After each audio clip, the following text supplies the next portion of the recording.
Welcome to another Spiritual Awakening with yours truly, Dr. A.G. Green Sr. Thank you so much for joining me on this platform tonight. I encourage you to tag and share and tag. I am honored to be with you. Good evening, Vivian, my Krissa, and others who are logging into the program. Thank you, and thank you again. Thank you so much to our resident therapist, Pastor Jerry Cotton, watches us on YouTube. Tag, share, and text, share and tag. However you want to do it is however you do it. Oops, let me put this up. Make sure I put the right banner up tonight. Let's see, where is it set? There we go. Thank you so much. Thank you so much for being on with us. Hey, Linda. Good to see you. Blessings to you. Thank you.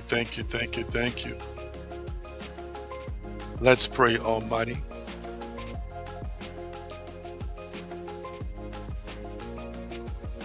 I am eternally grateful.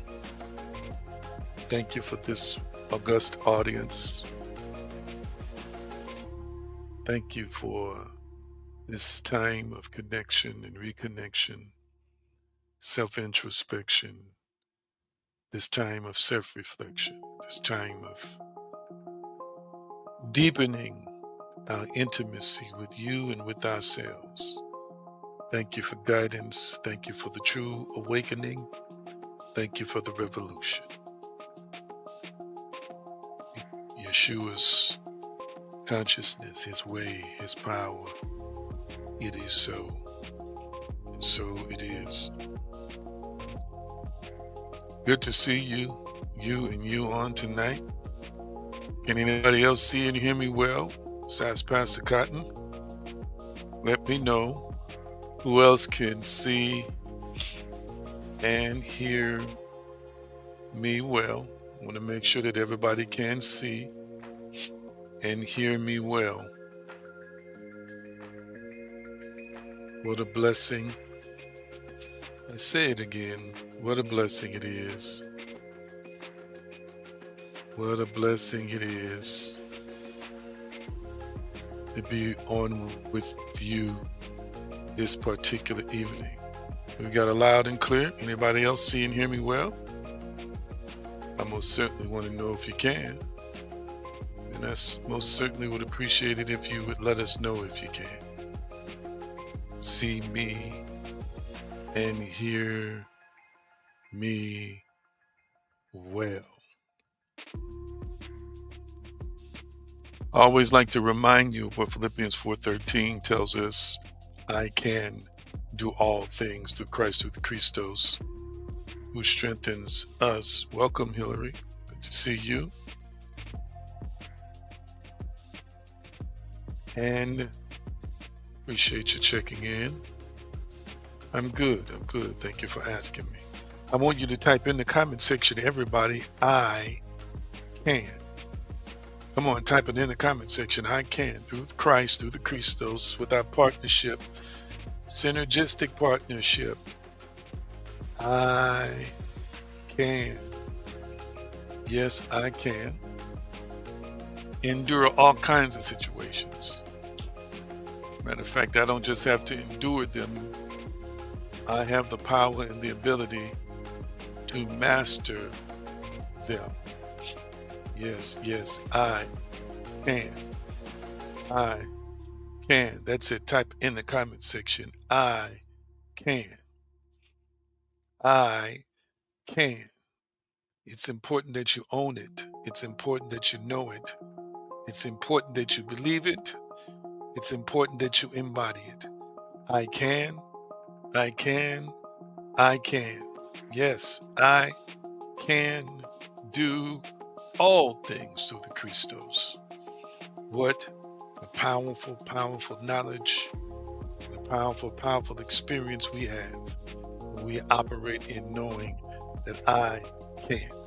You are created by an endless creator that is everywhere, that is all powerful, and that has endowed you with some of its powers, talents, gifts, and abilities. Therefore, I am powerful. And now unto him that is able to do exceeding abundantly above all that we ask or think, according to the power that worketh in us. Type in the comment section, I am powerful. Speak it out loud. I am powerful. Oh, yes, I am powerful. I am powerful. I am powerful. That's it. Type it in the comment section. I am powerful. I am powerful. Wow. Let's see who. There we go. That's it. Own the power. Recognize the power. Embody the power. Live the power. Don't fear the power. Every day, you are by faith in prayer and meditation using power to manifest your way. Yes, I am powerful. My younger brother Andrew texted me to share some good news about an unexpected check that came in the mail from him from a government source that he wasn't really expecting. Apparently he had applied, then he just disconnected from it, but he manifested it because I am. Yes, he believed for financial increase, and he was focused on unexpected money coming from various different sources. You got to own the power. It's God given. It's given by the creator, the source, and the sustainer to us. And we must learn how to flow in that power. So glad to see you on. Don't forget to follow me on the various social media handles. You see at the bottom of the screen, there is currently a new video up on TikTok that I want you to go by and check out when you get a chance. Talking about being a miracle magnet. Make sure you like, family, and leave a comment on that wonderful TikTok video. All right. Tag, share, text, and give plenty of hearts tonight. And I also want you to make sure that you go ahead and connect with a free membership at patreon.com/ oh, that's Divine Species Shop. That is actually the shop on Patreon.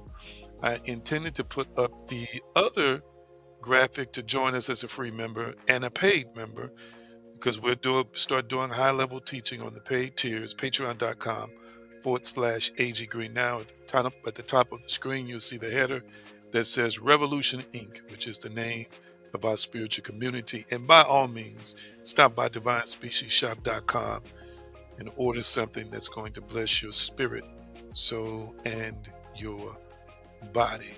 Family, what's good? Tell me about your week. What's good? Tell me about your week. What's good? No judgment zone here. You're free to speak freely. It's your opinion, and we want to hear just how you feel your week is going thus far. And if by chance you don't think it's going so well, we're always here in this capacity to support you the best way we possibly can. My week has been an intriguing week, and I'm believing that it is evolving and manifesting as we speak. Also, some of you all know that we're in the middle of some, how can I put this, astrological shiftings, and in the middle of some portals during the time that this video, if you keep up with the kind of thing, is being uh, released or live streamed. And I've kind of talked about portals before. A lot of Christians don't know about them. They wish it away. They think it's woo-woo. They think it's demonic. All of that is just false teaching that's been presented to you. And people have used scripture to convey poor understandings of the fact that we are energetic beings. There's energy in the atmosphere, and everything revolves around it.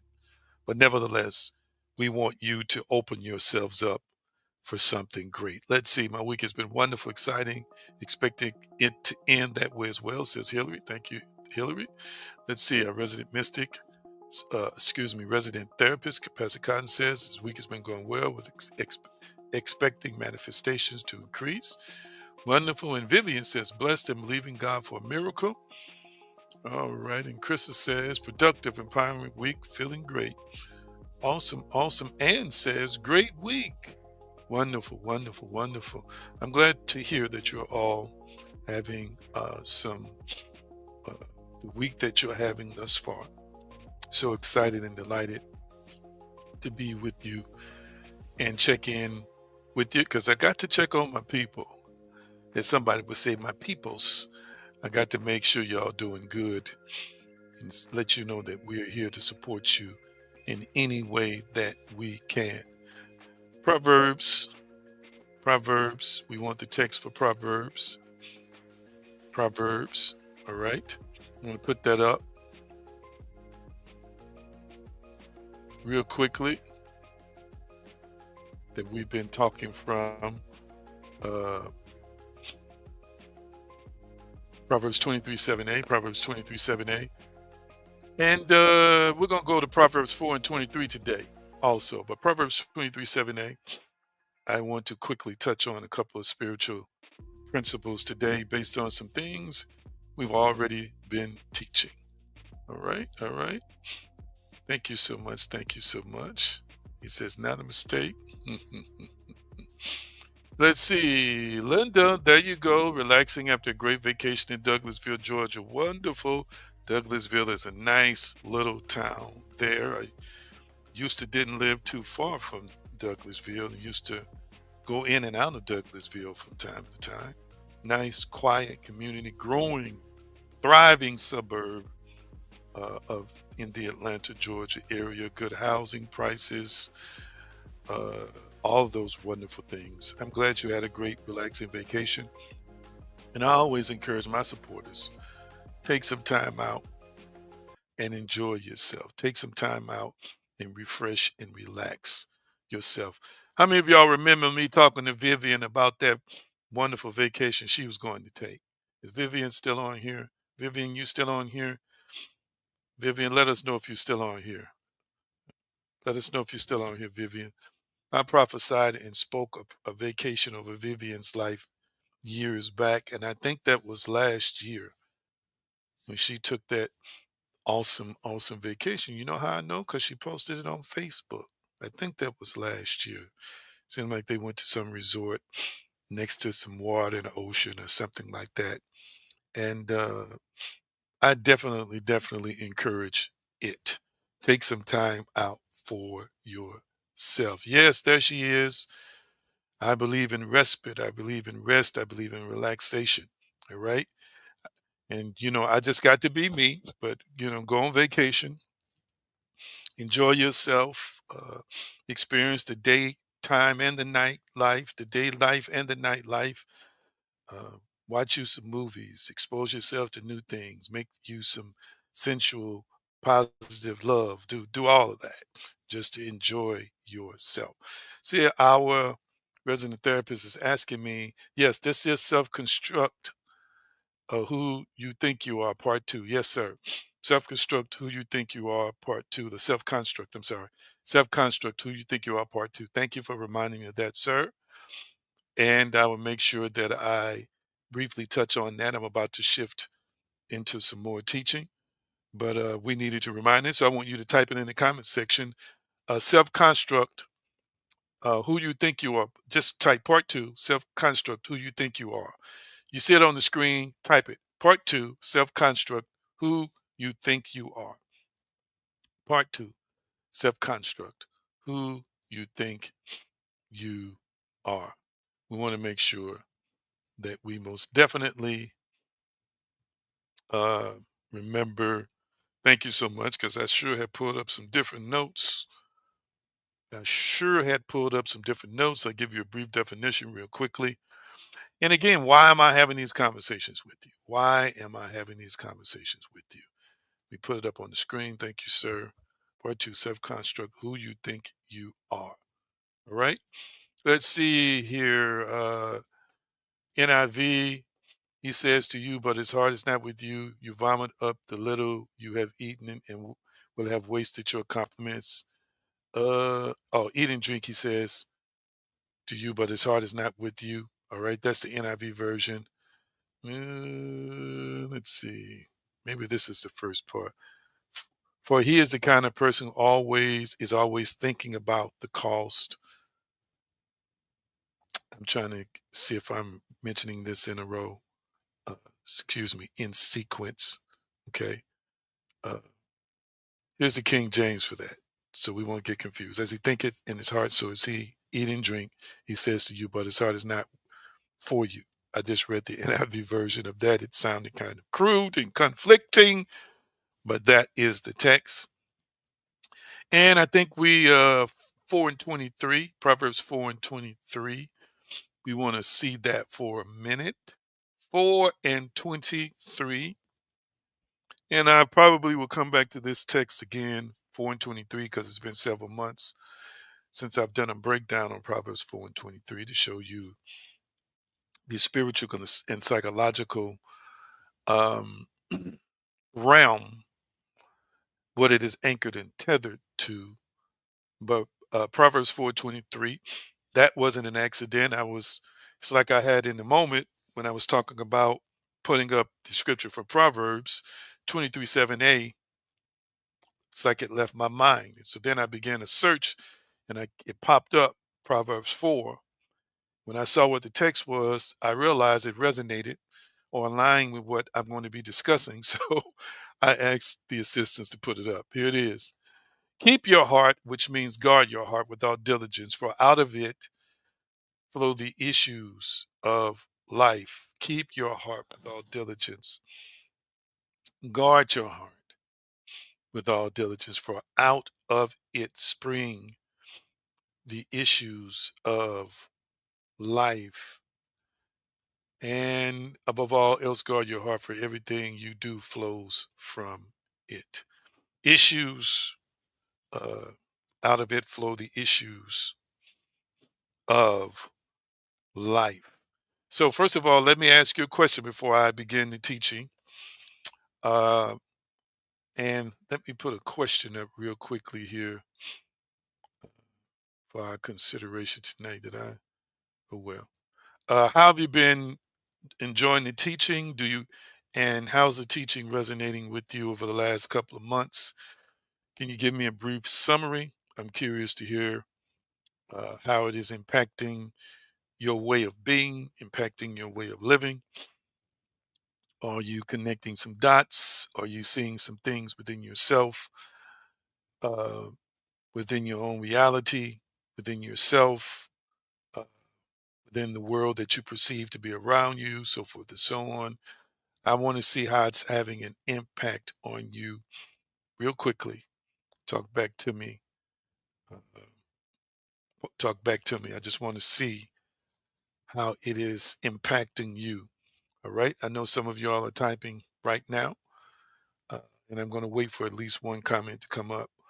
And I always want you to understand again, spiritual beings is who and what we are. Okay.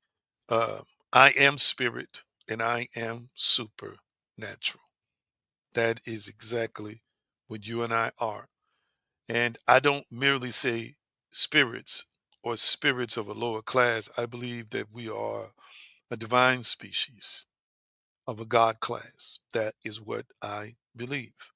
And I think and believe that many of the characteristics and attributes of the Creator that exist in a multiplicity of ancient texts, including the Bible, that is presented in multifarious ways, is are the same some of the same characteristics and attributes in terms of everything from intellectuality to raw force, power, and ability we see in the offspring or in the creation the Creator has made, namely us. All right, I'm waiting on y'all to type. How has this teaching impacted you? I want to see real quickly before I move forward, because it is important for me that you learn these lessons, that you absorb these lessons, that you apply these lessons, that you activate these lessons in your personal life. All right. Thank you. Ann says, okay, remembering that I am powerful. Thank you so much. Remembering that is very important. Religion many times teaches you you are only powerful under certain conditions. You're only powerful as you perform well for the Creator. And then the world basically teaches you that there are tiers of power, and the world values pretty much money as a power over everything. So, knowing and having this awareness intrinsically as a spirit being that I am powerful, and I just need to learn how to use this power, utilize this power, harness this power, channel this power is very, very relevant. Let's see here. Hillary says, teaching has helped me grow, evolve, and has changed the trajectory of my life. Thank you so much. Thank you so much. Let's see. Krista says, feeling a lot more confident in my spiritual walk. All right, then. And our resident therapist says, it's definitely creating change in how I think and do things psycho spiritually. All right. So, again, if you are paying attention from even 3 to 4 months ago, you'll recognize that this teaching can be groundbreaking for many people. Let's see. Linda, let me see what she says. Your teachers have greatly impacted my life since the beginning. They're guiding me on a blessed path in my life. Thank you, God, for you. I appreciate you so much. Thank you, Linda. Um, I want you to see, again, I keep saying this, and I want you to absorb it and catch it. Spiritual principles have always existed, because if the creator and other beings, there are other beings out there. Number one, there are other beings in a divine deity class. Then there are lower level species, interdimensional beings that exist in other dimensions beside what we know as our prime dimension. I don't even want to get into that. I believe there are other forms of life in these in these, from our perspective, unexplored galaxies. But what I want you to know and understand, from where we spawn from, that the spiritual world is superior to the matrix, to the tangible, to the physical, to the three dimensional. For the spiritual world, first of all, is not encapsulated in 3D. I believe that it is projected into this experience. I believe we as spirits are projected into this avatar body and are moving through a three-dimensional construct, but controlling it from outside of physical matter in what we call time and space. And time, again, many, I know we have a time system, that a system that measures time, but from a pure scientific standpoint, a pure data standpoint, it doesn't even exist. It's an invention we created to mark our experiences. But obviously, again, from what we read in biblical texts and other texts, and then NDEs, near death experiences, and people who have died and gone to the other side, and there are various types of experiences that people have, and then people who are able to go out of body, which is not illegal. A lot of churches teach it's illegal. It's not illegal. There's just some mumbo jumbo that's been made up. Because if you are really a spirit, then you have the power to exist outside of this body. It is your spiritual life that gives, we believe, gives biological life. But the spiritual dimension is a superior dimension. Okay, the visible things, according to Paul, that we see that are made, they come from the invisible. And this is supposed to point, through what they call natural theology, to a supreme or superior being. So I want you to understand that uh, as a spirit, you are spiritual, but you're also mental. You're spiritual, you're also intellectual. You're spiritual, and you are a spirit, watch this, that has the ability to speak with both the mouth and speak with the mind directly. All right. So you all do know that you do not need to move your lips to communicate. Is Tell me if you know that or not, yes or no. You don't have to move your mouth to talk. You don't have to move your mouth to communicate. Okay. Telepathy is real. Mind to mind communication is real. What we might call spirit to spirit communication is real. So these principles are to teach you that the raw you, family, before you have any religious experience, before you experience any religious indoctrination, is powerful. How do we know it's powerful? Well, again, not just for what the spiritual sages have taught us and the mystics for thousands of years now, but our modern day science is confirming that our thoughts, which exist in a different dimension, we can see that we're thinking from the analysis of crude instruments, or instruments that our scientists have created to record brain waves. All right. I personally believe that your mind is you, and it's invisible, it's spiritual, and it is controlling your brain. And these brain waves are recording thoughts, feelings, and emotions. It's recording a thinking brain that has already been pretty much certified, has been certified, is a brain that is transmitting waves outside of the pericranium or the skull itself, and also emits a magnetic frequency. Now, there's debate about how strong the frequency is. Some people say it's very weak and faint. I've read other articles that say they believe that magnetic frequency that emits from us is endless. All right, I'm trying to get you to see that you came to this dimension. The real you is a powerful spiritual being. And what I've shown you over the last couple of months is, if you don't believe the sages, if you don't believe Yeshua, if you don't believe the scriptures, then we got other fields of study out there: psychology, um, quantum mechanics, um, all of these other fields, the medical field, that are now in concert with not just new evidence, but evidence that's been around for years, some of it discarded, some of it overlooked, some of it not taken seriously. Okay. But quantum physics, excuse me, and all these others are confirming how powerful we are. The whole construct, the multi-layer construct, the three-dimensional world is an inferior world. It is a lower level world. It is a base dimension. But you and I can exist multiple dimensions above this dimension. And you came here with this authority, with this power, with these abilities. Did you understand what I just said? Yes or no? Type yes or no in the comment section.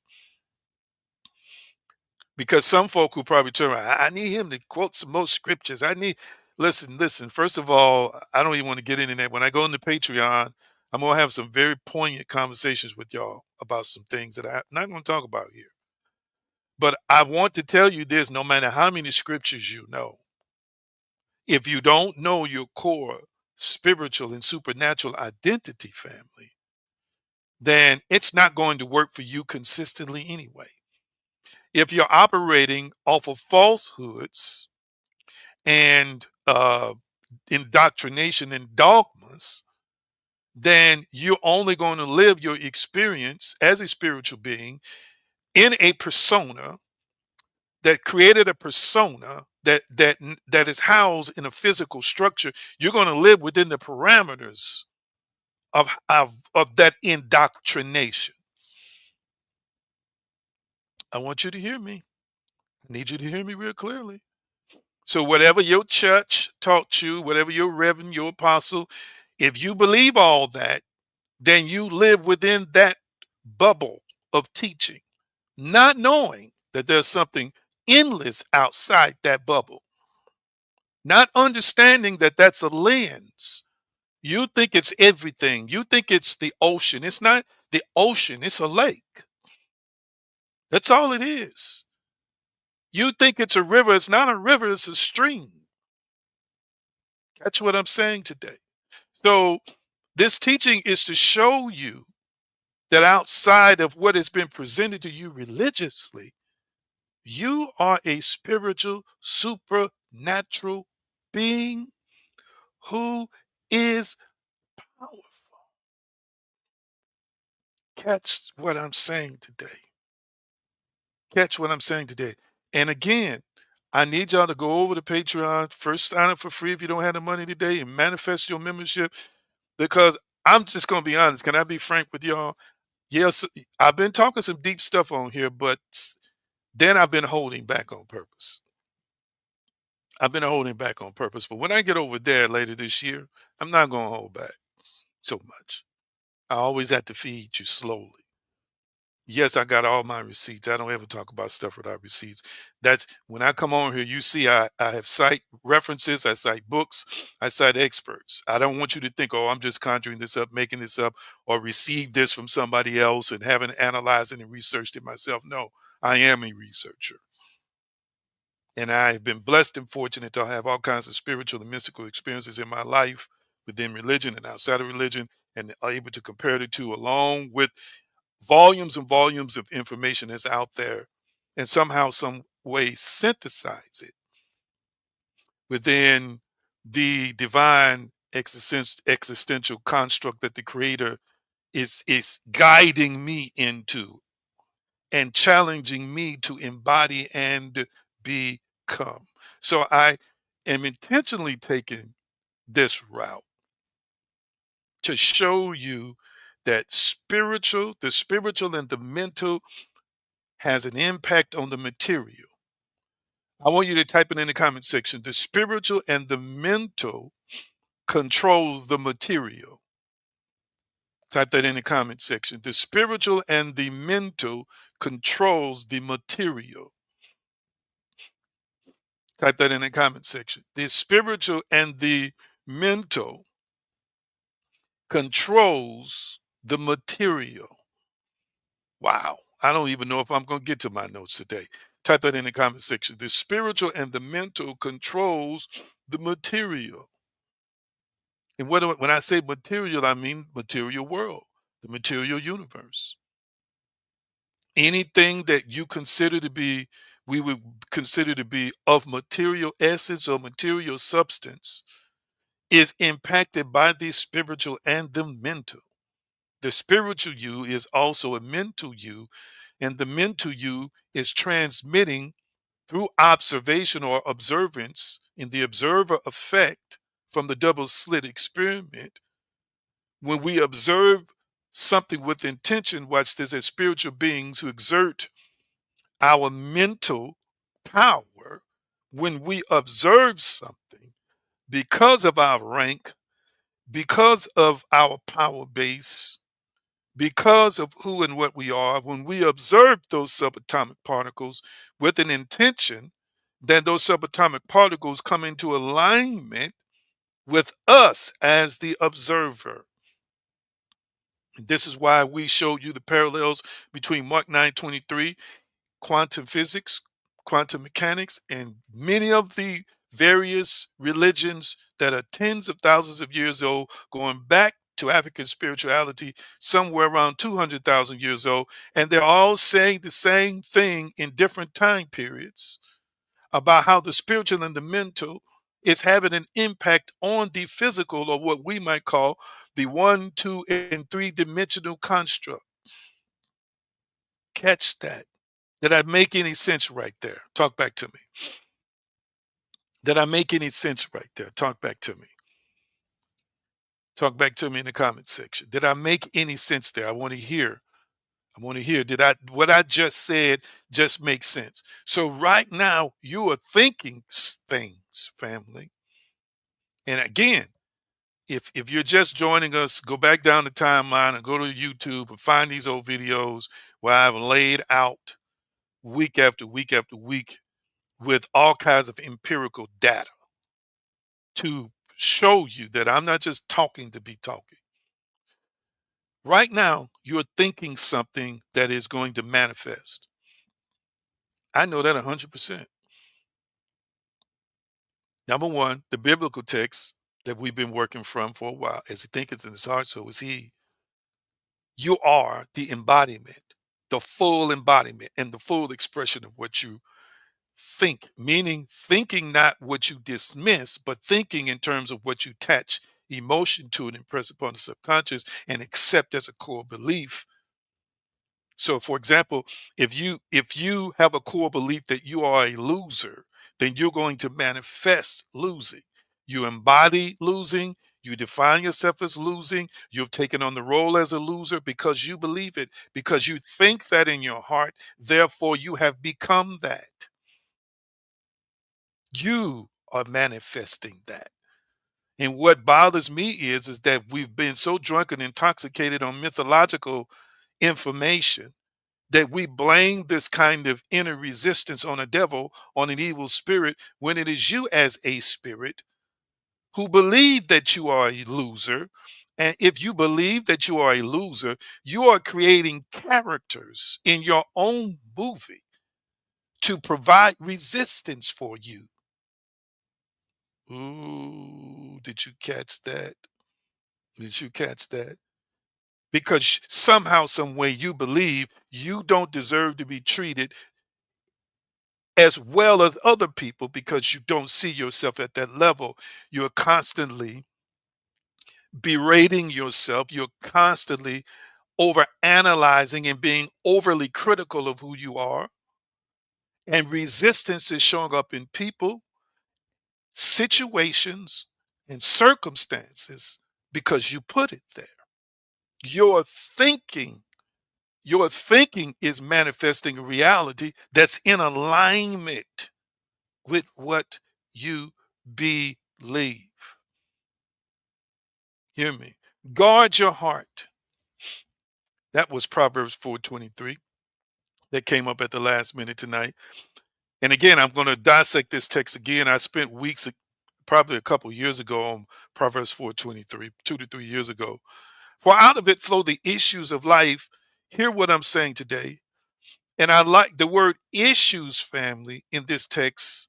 And I don't want to butcher the Hebrew because I don't speak it. Tosaha,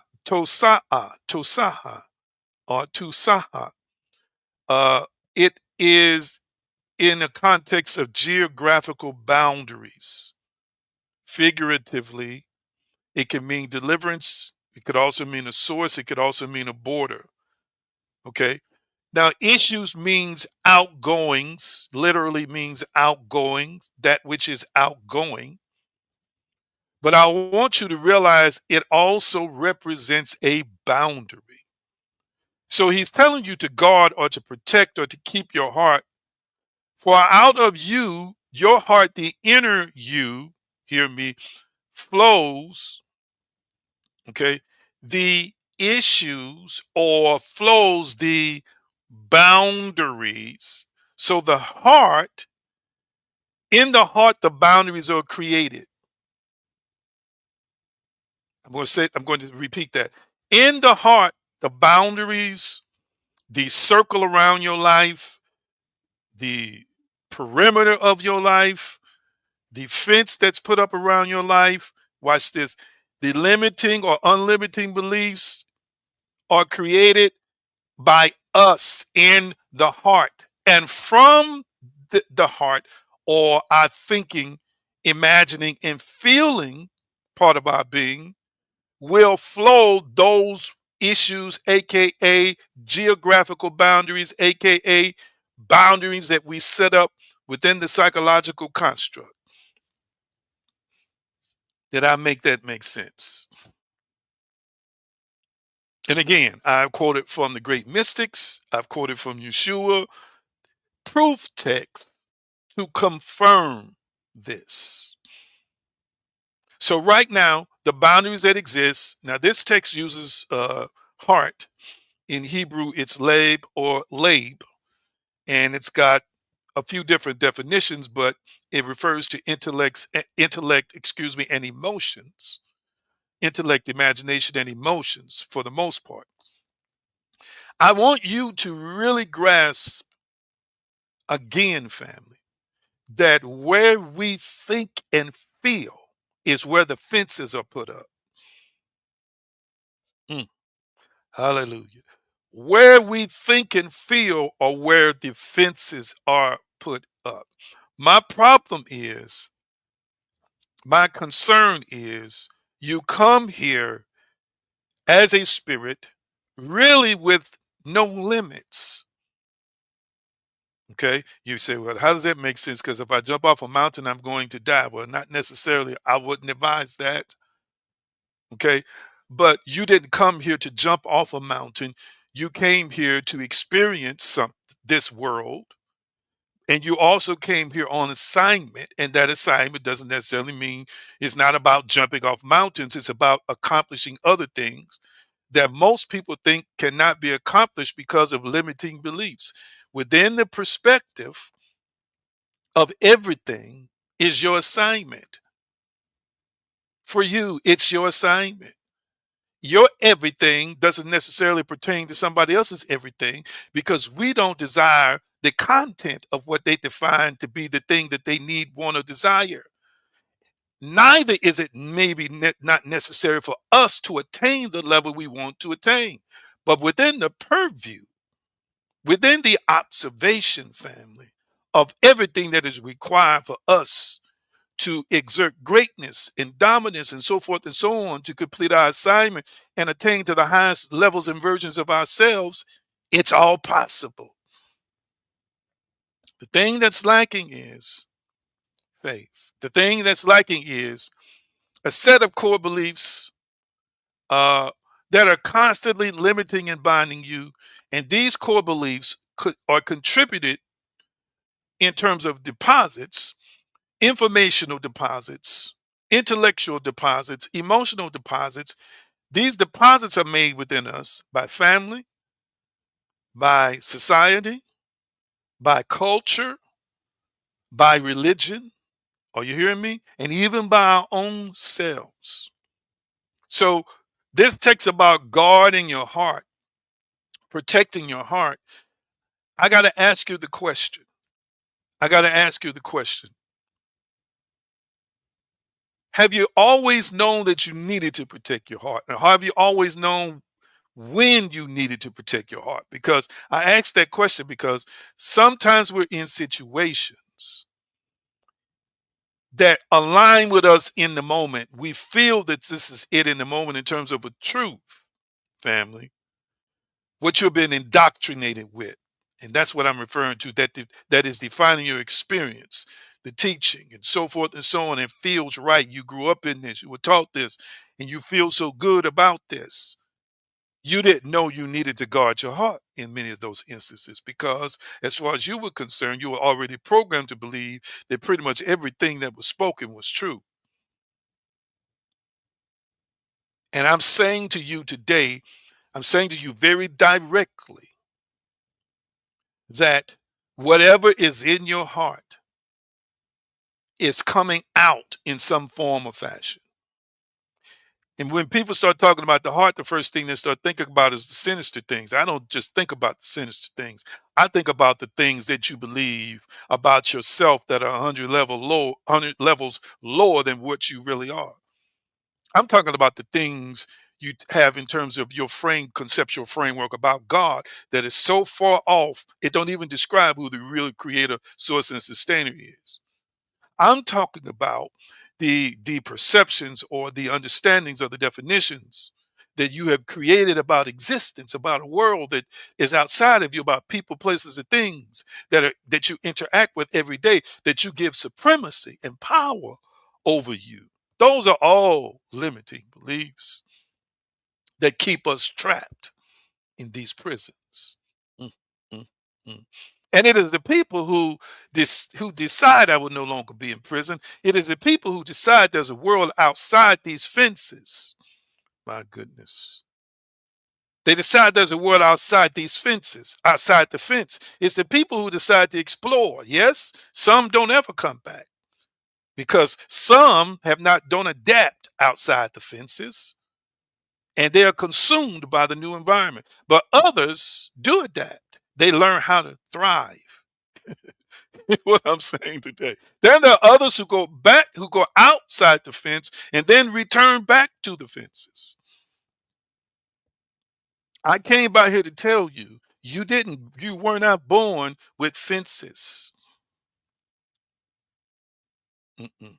You were not born with fences. You were taught what a fence was. Mhm. You were taught what a prison was. Mhm. You were taught what a castle was. Yeah. You were taught these things. And you thought that these are the things that I'm supposed to build in my life.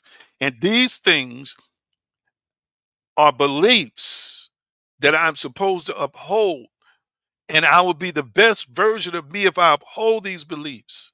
But then some of y'all been upholding these beliefs for decades faithfully and not seeing great results. And you're questioning, should I even have this any longer? Why am I trying to work with something that's no longer working for me? Why am I trying to work with something that has not worked consistently in my life? Lord have mercy. I want you to hear me, family. You were taught, you and I were taught. For example, babies are taught fear.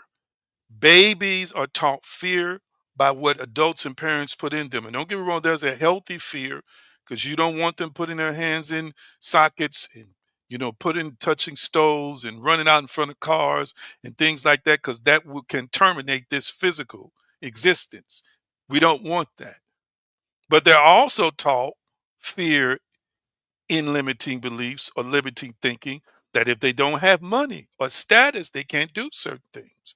If they're a certain gender, they can't arise to a certain occasion or do certain things if they're a particular gender. Did you catch what I just said? These are fences that we teach people to build. We teach folks to build. Mm-mm-mm. The physical fence is the highest fence because people give so much, they have so much faith in the physical until they don't understand the physical is malleable, as you hear me say a lot, and changeable. It doesn't have to be the end all be all. It can change by virtue of the exertion of the utilization of the mental, which is connected to the spiritual. It could change with a thought. It can change by faith. It can change by shifting beliefs. Just like that. Did you catch what I just said today? Talk back to me if I'm making sense. Talk back to me if I'm making sense. Talk back to me if I'm making sense. I want to hear. I want to hear what you have to say. I was talking about the self construct, uh, and again, I had to give you that. Uh, I had to give you that story because I want you to understand that story, that background. I mean, I want to give you that background because I want you to see right now as I'm speaking, and when you get off this broadcast, it's going to be you co creating this reality. This is who it's going to be. It's not going to be some sinister being. Okay. It's not going to be some witch and some warlock. It's going to be you. It's not going to be your neighbor. It's not going to be that person. It's going to be you. Okay. And this is a profound statement. I agree with that. We are building our own fences and believing it's safe to stay within it. Absolutely. Because we are programmed that there's danger outside those fences. Come on, fam. That's a profound point. Come on. I need you. Well, you shouldn't go over there and visit. Don't talk to so and so. They evil. No, they kind of off and strange over there. You don't want to deal with them. It's a profound point, Chris. Very profound point. We don't venture out because we're scared to venture out because watch this. Some folks feel like I'm on my way to hell. I'm gonna be struck down if I venture out. I might be consumed. Watch this. I'm gonna be on the devil's territory and the devil gonna destroy me if I go out there. People do not venture out. That's why they say the majority of people who start with a religious system is high. It's like 70, 80%. They're like that same, have that same belief system all their lives because they are conditioned to put up fences and they are taught, like we teach our kids stranger danger. They are taught stranger danger with other forms of information and spiritual truth. Oh, that's stranger danger. That's a demon of error. Catch what I'm saying? So I want you to understand and I want you to realize the core of who you are is powerful. The real you, by divine permission, by divine endorsement, by divine intention, creator intention, is powerful. And right now, you're doing something. Right now, you're manifesting something simply by what you are thinking. Lord have mercy. Somebody help me. Somebody help me. Hear what I'm saying. I've shared this quote with you last week as it relates to us as self. But this self is not fixed. It's a story, updated, revised, and sometimes rewritten entirely. Everybody that's watching me now is living according to a story. There's a narrator in our heads that narrates a story every day. The narrator says, well, I'm struggling because I don't make enough money. It says, I'm struggling because I don't have a good job. I'm struggling because Lola on the job got me fired. I'm struggling because somebody did this to me 5 years ago, or I'm not beautiful because of my the tone of my skin, or I'm not beautiful because Mama said I wasn't the right shade, or I'm not intelligent enough, or I'm not spiritual, or I'm not worthy because it is a story, family. And people tell themselves that story thousands and thousands and thousands and thousands and thousands of times. Mhm. Thousands and thousands and thousands of times. And they're wondering why they're seeing the evidence of their story reflecting back at them through people, through business transactions, through job situations, through their romantic life. They are seeing it reflected back at them because the story is a core belief. That's exactly what it is. It is a core belief. And this is why I don't care what's in your bank account, family. You and I have to disassociate ourselves from the story of struggle. Yes, struggle can help. We can interpret it in a way that it helps build us. We can allocate these experiences so that they can become uplifting, but we got to stop telling ourselves the story that I'm supposed to struggle, and life is about a struggle, and life is supposed to be hard. And those who believe in Yeshua, he said, I came that you might have life and have it more abundantly. Y'all think that's just spiritual life foolishness. That's not what the Jews were perceiving he meant when he said what he said. Life here on this plane of existence, this realm of existence. But if you keep telling yourself the story, then you keep living the reflection of that story because you're creating it and it's reflecting back to you. It's like an echo, but it's invisible. Watch this, cooperative components that are in a line, cooperative components in the physical three-dimensional universe that are in alignment with what your narrator is saying about you every day. I want you to hear me. And it's nothing but a core belief. I just don't have enough money. I don't have enough education. I just don't know enough people. I'm just not meant to do this. I'm not meant to do that. I'm just not, meant to be successful. I'm just not meant to flow here and flow there. I'm not meant to go here. That's just for other folks. That stuff is just, that's a part of the blueprint, the belief systems blueprint that I also had some discussions on for multiple weeks in a row. And people are operating from those blueprints. As long as you operate at that, let me look at my time. I got to stop here. As long as you operate with that story, then you will see that story. Yes, every now and then, God, the divine, the creator, source, and sustainer will speak directly through other people and try and show you, oh, there's a different story you can tell yourself. And many times, like people like me are teaching this, or a family will pop up, a video or whatever, and people are resistant. They're resistant to the story. They don't know that that is a divine trying to tell them then there's a different story you can tell yourself, which means there's a different reality that you can live. You are living what you're thinking. consistently and predominantly. Hear what I'm saying today.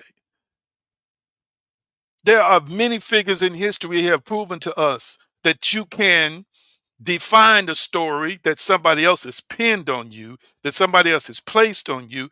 You can, excuse me, defy it and overcome it. Nelson Mandela had a belief in justice and forgiveness. He believed that reconciliation and human dignity were more powerful than revenge or hatred. The man was in prison for 27 years under apartheid. But Mandela maintained the belief that South Africa could become a united democratic nation.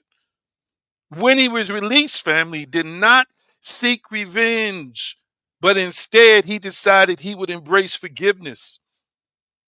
He led his nation to a peaceful transition and became South Africa's first black president. Hear what I'm saying today. Something that apartheid said was impossible. An oppressive system that had its own story, watch this, that caused many people of all shades and colors in that country to build fences, intellectual and moral and emotional fences. He said no. Here's a quote from him. I am fundamentally an optimist.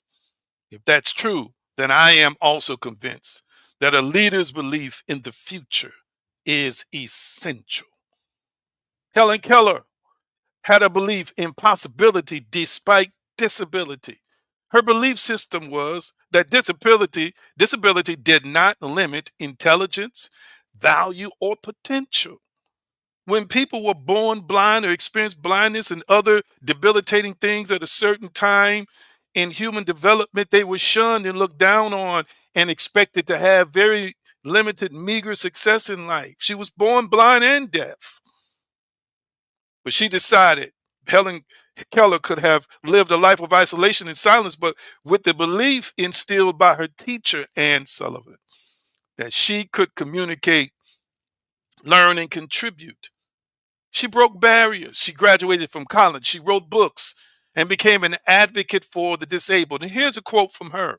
Optimism is the faith that leads to achievement. Nothing can be done without hope and confidence. End quote. I'm just giving you some examples of how people, family, created a new narration, a new story. Thomas Edison had a belief in persistence. His belief system was that failure, watch this, was feedback, and success would come with enough attempts. I'm going to say it again.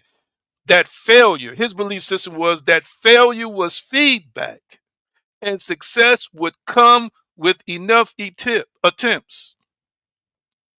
Many times we believe that failure is final or failure says we are not good enough. Come on now, you know I'm telling the truth. This man believed that failure was feedback.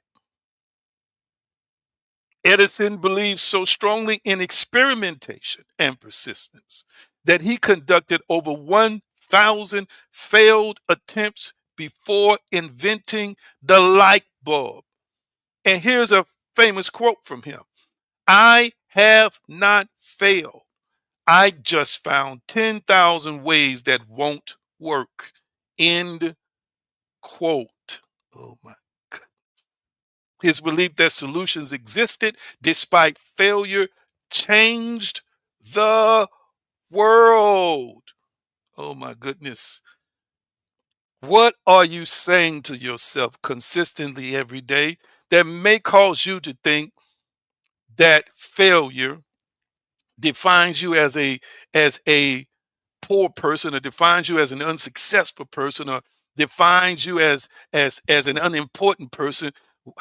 What is it that's causing you to interpret failure as you being somebody who's belittled or somebody who's worthless? Hear what I'm saying. This man said it was feedback. And then there's some darker sides of the story. Vincent van Gogh had a belief in unworthiness and rejection. His belief system that he was unloved, unappreciated, and destined to fail. Did you know that Van Gogh was a brilliant artist who created over 2,000 artworks? but he never believed in his own worth. During his lifetime, he sold only one painting while alive and suffered immense psychological turmoil, often writing about feeling like a failure. His limiting belief in his own value tragically led to suicide. Speak to us today, Spirit of God. Ironically, today he is one of the most celebrated artists in history, showing his internal belief, not external talent, defined his reality. He never got to live to see the fruits of his labor. Listen to me, family. You can be on the brink of suicide. You can want to die and cross over to the other side because, like Van Gogh, you don't see how you measure up. You don't see the talents, gifts, and ability that you have that are extraordinary. You do not believe in yourself. Do not believe in your value. Do not believe in your worth. And as a result of that, you think that this is a fruitless life. The man sold one painting while he was alive. But everybody knows he has an incredibly famous painting worth millions and millions and millions of dollars to this day, his whole collection. All from a man whose belief was that he was not worthy and invested in rejection. Oh my goodness, somebody hear me. Howard Hughes had a belief in fear and control. His belief system was that the world was dangerous and only complete control could ensure safety. Hughes was a successful aviator and businessman, but his growing belief in contamination, germs, and paranoia led to obsessive compulsive disorder and reclusiveness. Despite having billions, his belief system imprisoned him mentally, isolating him in darkness and fear. His story is a powerful example that wealth or fame cannot overcome a fearful mind. Family, I'm imploring you right now to understand in the self construct, recognize within the framework of this teaching that you right now are the living, breathing architect, that your belief system, it is your belief system that is the blueprint of all experiences. And I'm going to close with this quote that I have shared with you before from William James, because I want you to understand the gravity of the things that I'm talking about tonight. And he went on to say, one of the progenitors of psychology, he says, belief creates the actual fact. Belief creates the actual fact. As I close here, family, some people think that money will solve the issue. Money won't solve the issue if you despise yourself. If your core belief is that you're worthless, it doesn't make a difference what your financial worth is. Hear me. If your mental worth is bankruptcy, then your financial worth is pretty much useless. If you're mentally bankrupt, it eventually will overshadow the financial prosperity that you may experience. Hear me. And you can have money like Howard Hughes and so many others that live in present day time and be miserable. Why do you think people are drinking all day? These folks are drugging, many of them, all day. They're screwing everything they can get their hands on.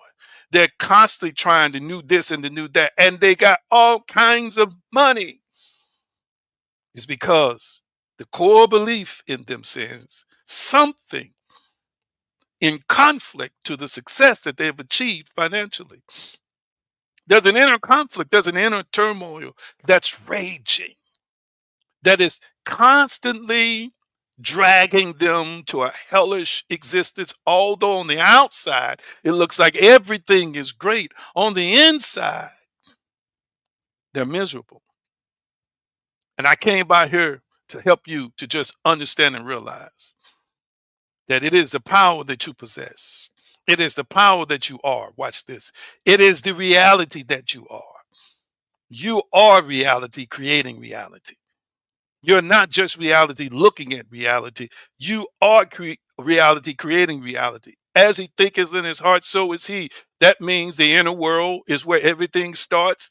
The reality that exists within you is the reality that you and I eventually embody and become, which means that, like a holographic projection, we are projecting this reality from within into the three-dimensional experience.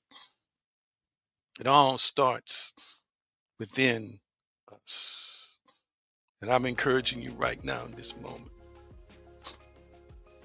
I'm encouraging you. I'm encouraging you to take the necessary steps to challenge these beliefs that are not truly in harmony with who you desire to be. Do not allow wayward thoughts, family, that don't fit the version of you that you've seen, the version of you that you are becoming. Hear what I'm saying today. Do not allow these thoughts to flourish. Do not allow these feelings and emotions to flourish. Hear what I'm saying today, family. Hear what I'm saying today, family. Hear what I'm saying today. Neville Goddard said this: change your conception of yourself and you will automatically change the world in which you live. Oh my goodness. Somebody talk back to me. I want you to be the best version of you. And the way you become the best version of you is rewriting the script of your narrator. I want you to type in the comment section, it's time for me to rewrite the script of my narrator. Rewrite the script. Whatever it is that is the opposite of who you are becoming and who you have seen yourself as. Resist it, reject it, do not accept it. Replace it with an image of your success, an image of you reaching the goal, an image of you excelling above. Come on here, somebody. Change the thinking, change the imagination, change your faith from faith in destruction and failure to faith in winning. Partner with the Creator. Use the tools that are accessible and available with you. If you rewrite the script of your mind, then the narrator automatically speaks different things. If you rewrite the script of your thinking, then the narrator of your speaking says differently, speaks differently. Hear what I'm saying today.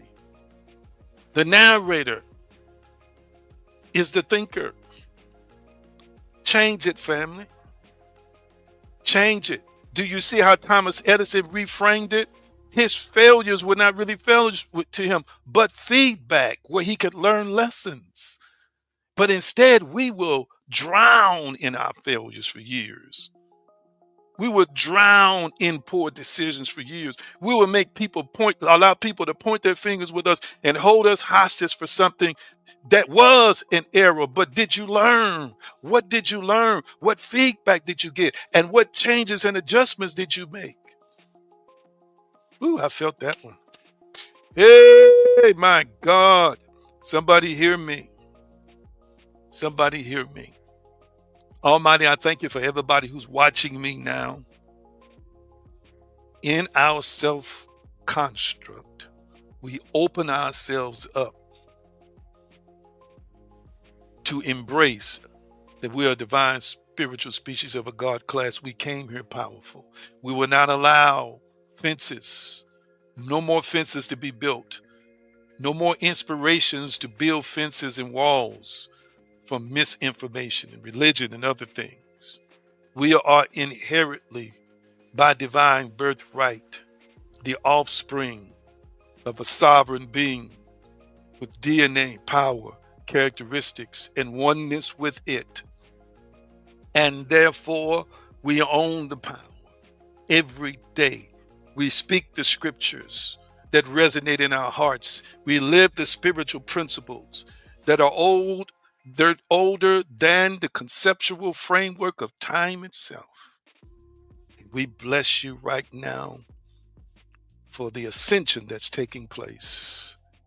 I bless all who are watching me, and I declare and decree that their evolution is now, their transformation is now, their ascension is now, their empowerment is right now. Old things have passed away. Hallelujah. And behold, all things have become new. Thank you. Thank you, Yeshua. It is so. And so it is. Mm, mm, mm. Real quickly, if there's anybody right now who needs a miracle, I want you to type it in the comment section, and then I want you to make your way over to TikTok and watch my latest video.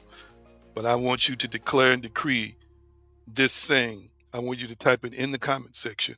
I am a miracle magnet. I am a miracle magnet. Woo-hoo. I am a miracle magnet. And you're going to hear the phrase in the video. You're going to hear the phrase in the video that's powerful that I also want you to affirm whenever you need to affirm it. Miracles always happen for me because that's the way it's supposed to be.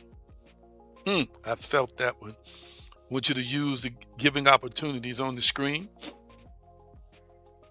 Use those giving opportunities on the screen. And I also want you to share with other loved ones who may need a place to sow and donate. Give them my Cash App or the Cash App of the business. Let them sow. I do what I do for free without charge. This is an investment in you and an investment in those who want to pull down walls and access the unlimitedness they really are.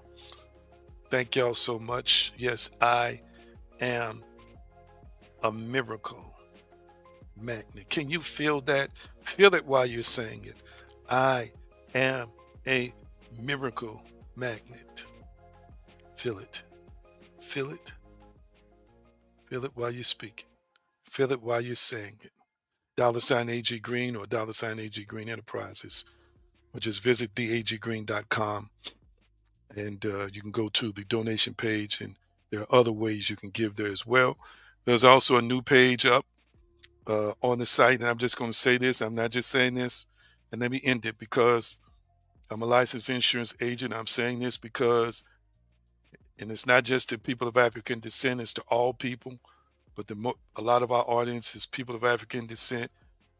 Put some stuff in place to protect your family before you leave here so we won't have to raise funds. Leave legacy money. Change your financial IQ. Change the way you're doing financially, living financially that are unproductive now. Hear what I'm saying and I'm done. Many of you are believing to be multimillionaires, then you got to start thinking like one. You got to be the millionaire now. You got to be the one with the high IQ, financial IQ now. You got to be the one that is becoming now, which means you handle your budget, you handle your finances, you make investments, you put things in place. As you have seen yourself doing that, the inspired action to follow up what happened. I'm just believing that for this crowd and those who join us, it's not enough for me to teach these principles to help you manifest more, but you got to know what to do with the more when it happens. Love you so dearly. I'm releasing you right now with the shalom blessing. Shalom, shalom, peace, wholeness, and prosperity. Nothing missing, nothing broken. Love you. Enjoy your evening and recognize that you are reality, creating reality.